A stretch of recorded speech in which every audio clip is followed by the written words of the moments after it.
I know something that you don't really talk about that much that's very important to you, that you, I think, comes from your Likud roots. And obviously, I want to get into why you left Likud and what happened. But to me, one of the most interesting things that you're working on right now, and I know you recently submitted a bill, it was sovereignty over the Jordan Valley. And I know that sovereignty is something that's very important to you, and it's one of the biggest disagreements I believe you have with Netanyahu right now.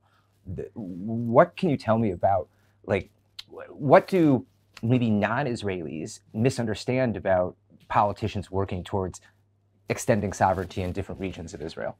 I think this is a core argument that I have with him for 7 years now. Okay.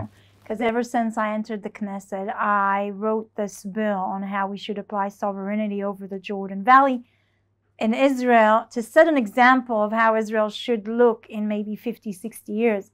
There's been many, call it experiments in Israel on how to resolve the conflict between the Jews and the Arabs. We've been forced and pushed by the international community a few times to give up territory because they think this conflict is territorial. And every time we've applied a territorial solution to this conflict, we lost. We lost lives. Not just territory, but the lives of our people, of members of our family, of good friends. It happens in Oslo, okay, when they promised us that if we only give a sort of a sovereignty to the Palestinians, then the extremes will have no reason to fight us. But the Oslo Accord brought the terrorists into our homes and into our cities in Tel Aviv and Haifa and Ra'anana and Kfar Saba. And that's take me to another territorial solutions that we were pushed on through Gaza. You know, the territorial solution in Gaza said, oh, if we only give them that land and this autonomy, then everything would be fine, right? We had to evacuate every single Jew from that land. We even had to take the dead from their graves and bury them in Israel. And what happened next? We get missiles to Tel Aviv, to Jerusalem, to Haifa. Those experiments have proven, some in Europe don't want to believe it yet, but the Palestinians saying it out loud. They want from the river to the sea Palestine to be free. Free of what? Free of Jews. Okay? So those territorial solutions were only a step towards a greater solution in their eye. Territorial solutions are not the solution for our conflict. But then there was another solution that was tried by Begin. They applied sovereignty over the Golan Heights.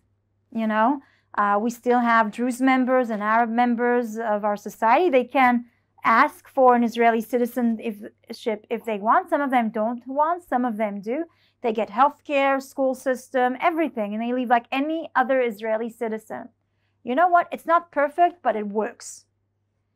And so if we understand that when we bring those values of democracy, equality, liberties to that culture that it's still relatively new to it, it can work. And that's what I want the world to see in the Jordan Valley. And that's why I've been fighting for it ever since I've entered the Knesset. And then about, I think it was now 2-3 years ago, after I've been trying to push it for a few years, the Netanyahu one's election promises was to apply sovereignty over the Jordan Valley. I was so happy and excited about it. I said, okay, this is the moment. Now, finally, the Likud will prove that we can actually do that, and we're going to do that. And that's going to change our history. That's going to change, you know, Israelis' lives and the future and how.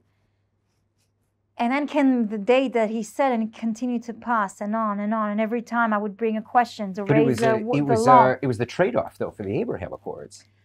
Apparently, later on, yes.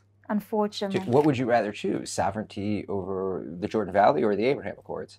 I do not think eventually that it would have changed that much, the Abraham Accord. That would have come because the Arab world is looking on what's happening in Israel. And when they see a strong nation who's decisive about its future and say clearly, we're not going anywhere. We're here to stay.